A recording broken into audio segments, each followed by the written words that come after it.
Hello friends, स्वागत है आप सभी का आदित्य क्लासेस में। तो आज हम लोग आए हैं प्रॉफिट एंड लॉस के अगले पार्ट को लेकर, जो कि है पार्ट नंबर 5। तो चलिए वीडियो को शुरू करते हैं। प्रश्न क्या रहा है, Ramesh bought 130 books at the rate of 200 each. Ramesh ने 130 पुस्तकें खरीदी और एक पुस्तक का दाम 200 रुपये है। रमेश ने कितनी पुस्तक खरीदी हैं? 130, और प्रत्येक पुस्तक का दाम कितना है? 200 रुपये है।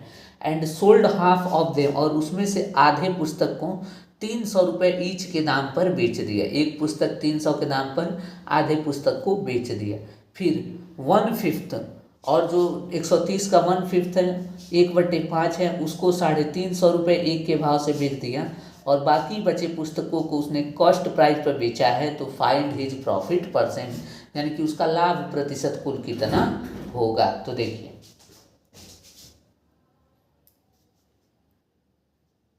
सबसे पहले हम सीपी फाइंड आउट कर लेते हैं। सीपी होगा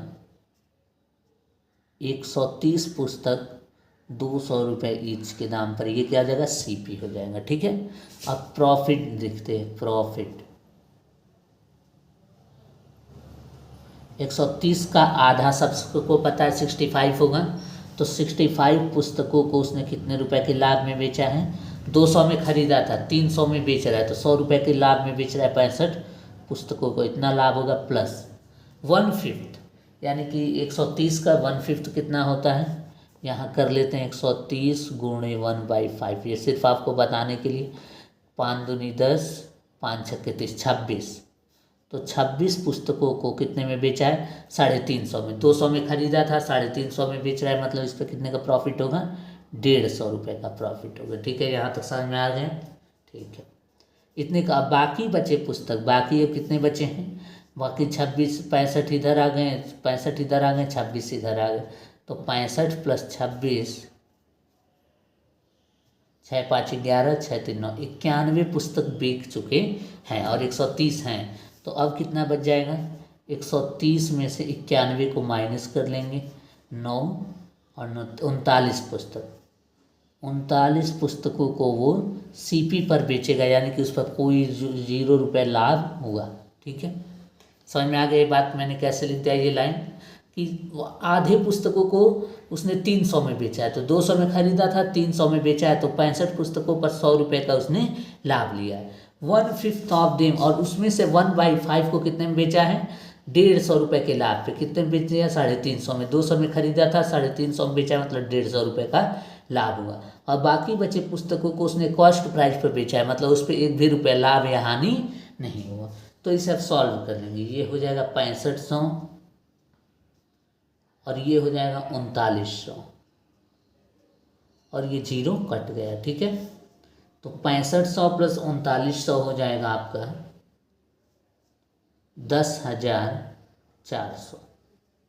इतने रुपए का उसे प्रॉफिट हुआ है। ठीक है, तो टोटल कितने परसेंटेज में पूछा है, तो पहले प्रॉफिट जितना हुआ उसे ऊपर लिखेंगे 10400 अपॉन सीपी 130 गुणा 200, और गुणा किससे कर देंगे? 100 से गुणा कर देंगे। ठीक है, यहाँ तक बात समझ में आ गई? अब इसे काटेंगे। ये 100 से ये 2 बार में कट जाएगा, और फिर 130, तो 13 × 8 = 104 होता है, जो कि ये कितने बार में चला जाएगा? 80 बार में। और 2 से 80 कितने बार में जाएगा? 40 बार में। मतलब उसे कितने % का लाभ हुआ है? 40% का लाभ हुआ है। समझ गए आप लोग इसे कैसे किया मैंने? हालांकि ये क्वेश्चन बहुत ही ईजी था, आप लोग भी सॉल्व कर लिए होंगे इसे। चलिए अगला प्रश्न देखिए। A man bought certain number of oranges at 6 for ₹1 and an equal number of oranges at 5 for ₹1. He mixed the both and sold at 11 for ₹2. Find the if the loss is ₹2, find the total number of oranges he bought. कितने oranges उसने खरीदे हैं? तो सवाल कर रहा है, एक व्यक्ति एक निश्चित संख्या में संतरे खरीदता है 1 रुपये में 6 के भाव से, और उतने ही संतरे 1 रुपये में 5 के भाव से खरीदता है, और दोनों को मिला करके 2 रुपये में 11 के भाव से बेचता है। यदि उसे कुल 2 रुपये का हानि हुआ है, तो आप बताइए उसने कितने ऑरेंजेस खरीदे थे। ठीक है, तो देखिए, इसको कुछ लोग एलसीएम से करेंगे, लेकिन मैं आपको इसे फ्रैक्शन से करना बता रहा हूँ, इसीलिए मैंने इस सवाल को लिया है, ताकि आप एग्जाम में भी इसे फ्रैक्शन से ही बनाएं, ताकि जल्दी बन जाए। ठीक है, तो देखिए सीपी यहाँ लिखेंगे और एसपी यहाँ लिखेंगे। ठीक है, आपको बस एक बात ध्यान रखना है, रुपया को ऊपर लिखेंगे, आर्टिकल को नीचे लिखेंगे। फ्रैक्शन में रुपया को कहाँ लिखेंगे, ऊपर, और आर्टिकल को कहाँ लिखेंगे, नीचे। तो रुपया मतलब 1 रुपये में कितने ऑरेंजेस हैं, 6 ऑरेंजेस। 1 रुपये में 6 ऑरेंजेस। ठीक है, फिर उसने उतने ही ऑरेंजेस, मान लीजिए उसने x ऑरेंजेस खरीदे थे, तो 1 रुपये में 6, तो x रुपये में 1/6 गुणे x। ठीक है, प्लस उतनी ही ऑरेंजेस 1 रुपये में 5 के भाव से, मतलब 1 रुपये में कितने के भाव से, 5 के भाव से, तो x ऑरेंजेस का दाम कितना होगा, 1/5 गुणे x। ये हो गया x इस भाव से खरीदे, x इस भाव से खरीदे, मतलब उसने टोटल कितने ऑरेंजेस खरीदे हैं, 2x। टोटल उसने कितने ऑरेंजेस खरीदे हैं, 2x, तो बेचेगा भी कितना, 2x। तो रुपया ऊपर 2/11 गुणे 2x। क्यों, ये 2x कैसे आया, x ऑरेंजेस उसने इस भाव से खरीदे, x ऑरेंजेस उसने दूसरे भाव से खरीदे, तो x यहाँ, तो मिलाकर उसने 2x ऑरेंजेस खरीदे हैं। हमने क्या किया, रुपया ऊपर लिखा, आर्टिकल नीचे लिखा। तो 2 रुपये में 11 के भाव से, तो 2x का भाव कितना होगा, गुणा कर देंगे 2x से। अब इसे सॉल्व कर लेंगे, x/6 plus x/5 is equal to 4x/11। ये CP है, ये SP है। अब इसे पूरा सॉल्व कर लेंगे तो 11x/30 हो जाएगा। इतना तो डायरेक्ट सबको लिखना आता होगा, ये मैंने कैसे लिख दिया, 5 और 6 11 और 6 गुणे 5 30, ये CP हो गया, और 4x-11 ये हो गया SP। तो ये CP हो गया, ये SP हो गया। तो आपको पता है लॉस हुआ है, तो CP में से SP को घटा देंगे तो लॉस निकल के आ जाएगा। यहाँ तक कोई दिक्कत नहीं। CP कितना है, 11x/30 माइनस SP कितना है, 4x/11। तो लॉस कितने का हुआ है, 2 रुपये का हुआ है। हमें x की वैल्यू निकालनी है। ठीक है, तो ये देखिए, ये हो जाएगा 121x minus 120x/330 is equal to 2। तो यहाँ से x/120 में से 121 में से 120 जाएगा तो x बचेगा, x/330 बराबर 2। तो x बराबर क्या आ जाएगा, 660। अब कुछ लोग यही कहेंगे कि उसने 660 ऑरेंजेस खरीदे हैं, लेकिन ये सही जवाब नहीं है। उसने 660 खरीदे हैं, फिर 660 और खरीदे हैं, तो टोटल उसने 660 प्लस 660, टोटल उसने कितने खरीदे हैं, 1320 संतरे उसने खरीदे हैं। समझ में आ गया। तो कभी कभी आपको इसमें 2 ही पैटर्न बनेगा, या तो आपसे पूछ देगा कि प्रतिशत लाभ या हानि कितना हुआ, या फिर आपसे ये पूछ देगा कि उसने कितने ऑरेंजेस या कितने आर्टिकल्स खरीदे हैं। दो ही टाइप के सवाल बनते हैं इस पैटर्न से। ठीक है, चलिए, तो आशा करता हूँ आपको समझ में आ गया होगा। कुछ लोग इसे LCM से करेंगे, लेकिन LCM से ज़्यादा आसान ये फ्रैक्शन वाला मेथड है। तो आप लोगों को फ्रैक्शन समझ में आए तो आने वाले प्रश्न में भी आप यही लगाने की प्रयास करेंगे। ठीक है, चलिए देखिए प्रश्न संख्या 3 को देखते हैं। प्रश्न संख्या 3 कह रहा है कि some fruits are bought at a rate of 11 for ₹100। 100 रुपये में 11 के भाव से कुछ फल खरीदे गए, और उतने ही भाव 100 रुपये में 9 के भाव से खरीदे गए। उतने ही संतरे या उतने ही फल 100 रुपये में 9 के भाव से खरीदे गए। यदि दोनों को मिला करके इसे 100 रुपये में 10 के भाव से बेचा जाए तो व्हाट इज़ द गेन और loss percent in the entire transaction. तो इसे 100 रुपये में 10 के भाव से बेचने पर कुल कितना लाभ अथवा हानि प्रतिशत होगा। सिर्फ 2 ही टाइप के प्रश्न इससे बनते हैं, मैंने आपको पहले बता दिया। या तो वो नंबर ऑफ आर्टिकल पूछ लेगा, या फिर वो परसेंटेज गेन और लॉस पूछ लेगा। ठीक है, तो ये दूसरा टाइप है। इसको भी हम अगेन फ्रैक्शन से ही करेंगे, और आपको ध्यान में रखना है रुपया ऊपर लिखेंगे, आर्टिकल नीचे लिखेंगे। ठीक है, तो CP रुपया ऊपर 100 रुपये में 11 के भाव से, प्लस 100 रुपये में 9 के भाव से खरीदा। SP 100 रुपये में 10 के भाव से। तो सुनिए, यहाँ पर 100 रुपये में 11 के भाव से एक खरीदा, फिर 100 रुपये में 9 के भाव से एक और खरीदा। तो एक और एक कितना खरीद दिया उसने, 2। तो 2 बेचेगा भी, तो 2 से यहाँ मल्टीप्लाई कर देंगे। ठीक है, फिर अब इसको देखिए, यहाँ से ये हो जाएगा 900 प्लस 1100 अपॉन 99 अब ये 10 बार में कट जाएगा तो 10 गुणा 2 20, ठीक है। 99 उधर चला जाएगा, ये हो जाएगा 2000 और ये हो जाएगा 20 गुणा 99, ठीक है। इसको सॉल्व कर देंगे।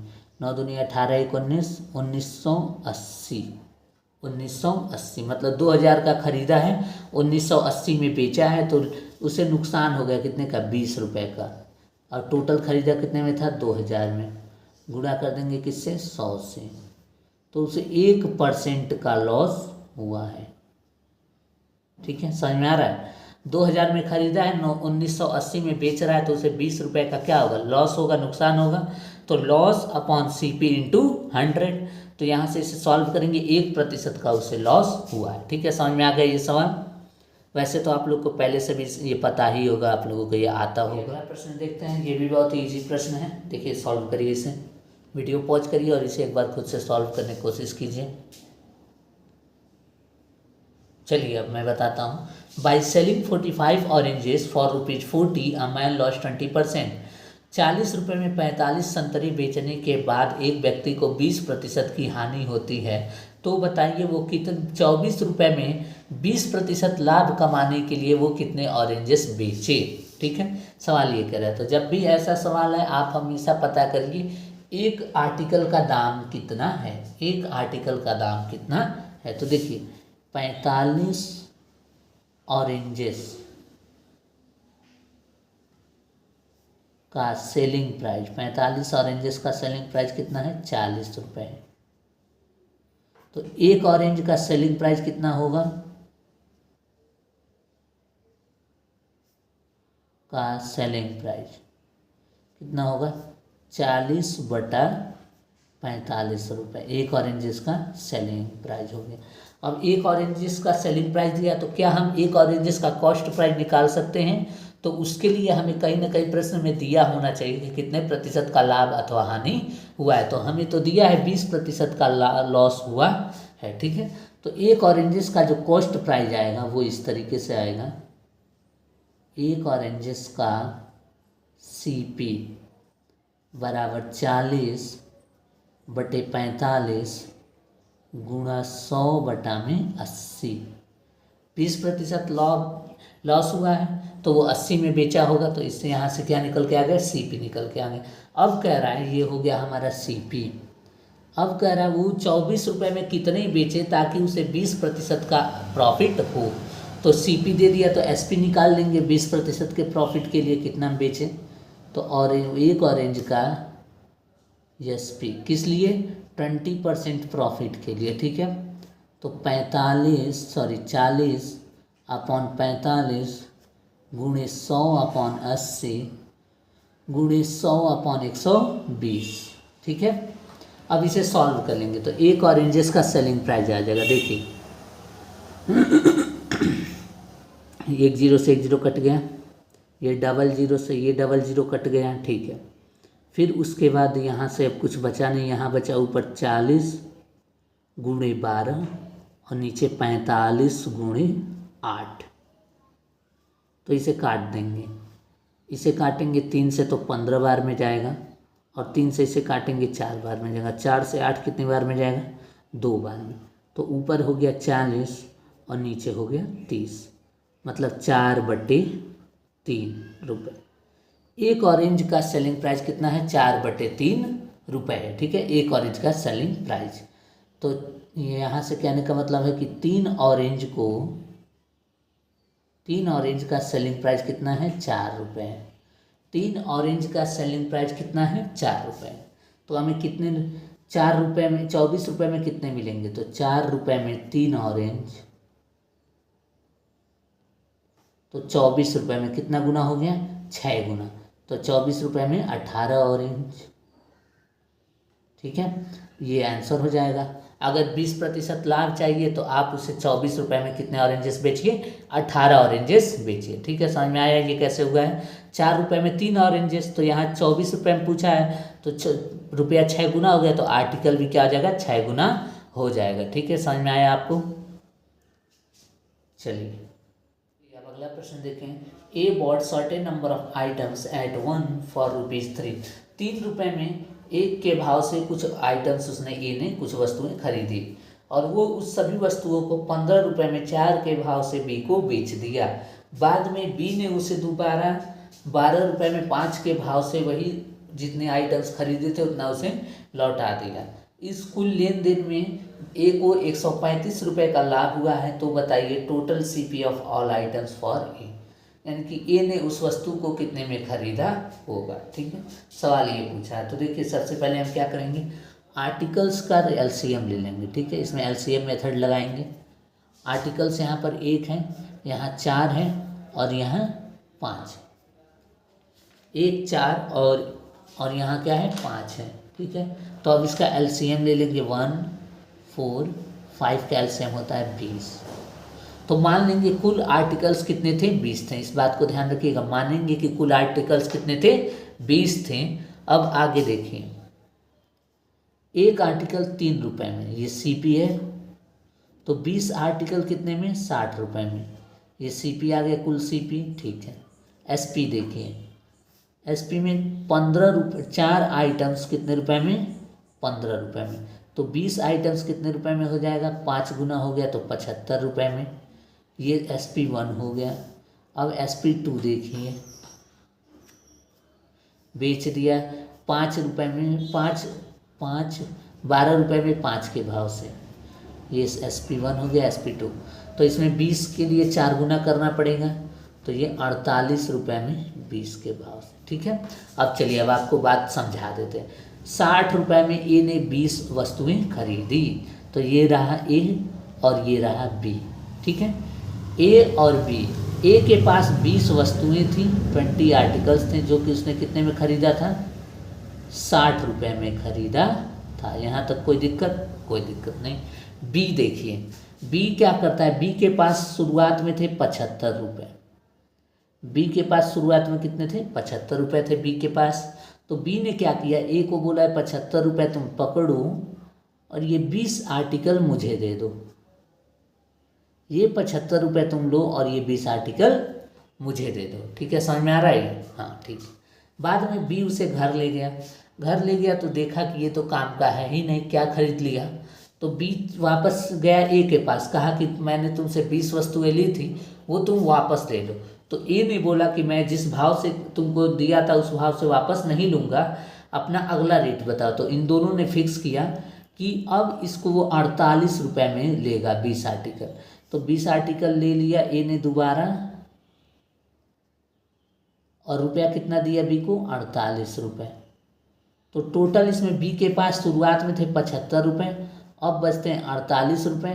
तो इसे कितने रुपए का क्या हुआ नुकसान हुआ है, 27 रुपये का क्या हुआ है नुकसान हुआ है। ए को कितने रुपए का फायदा हुआ है 27 रुपये, बी को यदि 27 का नुकसान हुआ है तो ए को 27 रुपये का फायदा हुआ है। समझ में आ रहा है। तो 27 की वैल्यू दे रखी है। पहले 75 में से एक बार 48 घटा लेते हैं, देखें 27 आ रहा है कि नहीं। यस, 8 7 15, 6 में 2 गया 4। ठीक है, तो देखिए 27 यूनिट का लाभ हुआ है, तो टोटल लाभ 135 रुपये का हुआ है। अब इसे सॉल्व करेंगे तो 1 यूनिट के लिए 5 रुपये, मतलब ये कि 1 यूनिट के लिए 5 रुपये। तो फिर उसके बाद 20 यूनिट के लिए कितने आर्टिकल्स थे, 20 यूनिट थे।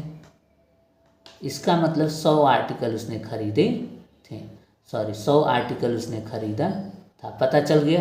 अब टोटल सीपी निकालना है, तो एक आर्टिकल का सीपी कितना है,